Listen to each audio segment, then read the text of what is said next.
today we're going to talk about, is the Kindle better than the Kobo? So I bought my Kindle Paperwhite in 2023 for $189.99, and I got it in the agave green. The Kobo Libra color I bought earlier this year, and it retailed for $229, and the case actually came separate from the device itself. So the case, if the device was $229 and the case I want to say was an additional $30. Um, you can see the sizes of the screen. The Kindle, I got the 6.8-inch screen, and the Kobo, I'm not exactly sure the dimensions of it. But as you can see, this is what the home screen looks like. And then Kindle, you can see what that home, oh, sorry. You can see what that home screen looks like.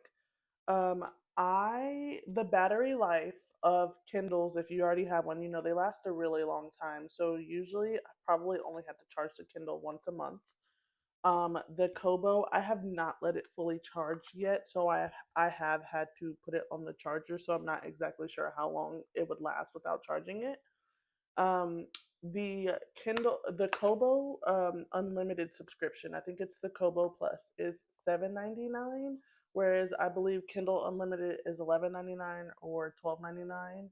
But the good thing about the Kobo Plus is that the $7.99 or $9.99, if I'm not mistaken, includes Audible. And if you have Kindle, you know that Audible is a separate subscription. So I thought that was interesting. And then you also know with Kindle, you do not have access to the reading insights on the actual device. You would have to go on the Kindle app on your phone to see the reading insights that's connected to your Goodreads.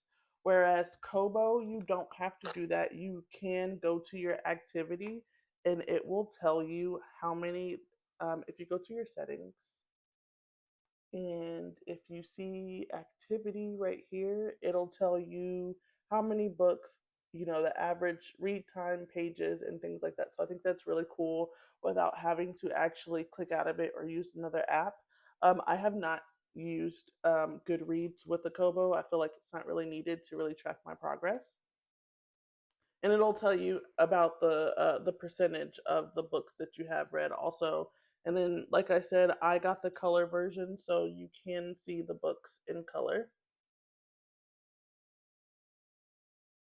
I do annotate in this, so I do have the stylus pen. I don't know what I do with it, but I do have the stylus pen and I do write in it, and I do think that's cool.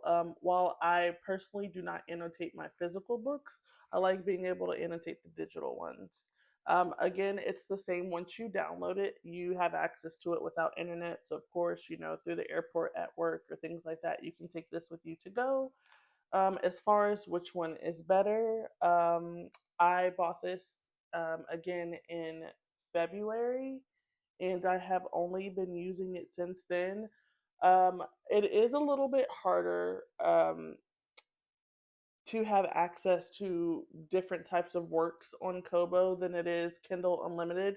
If you read a lot of indie authors, then and if they're on Amazon, then you know that they have an exclusivity clause and can only sell on Amazon.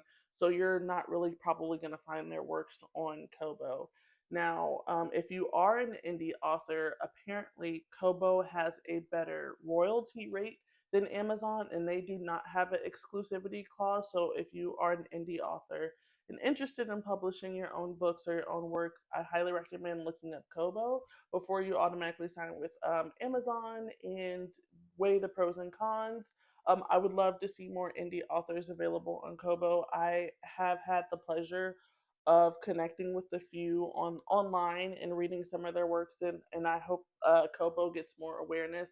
I know right now that Amazon is a little bit more of a monopoly when it comes to e-readers, but as far as which one's the best, I will let you decide.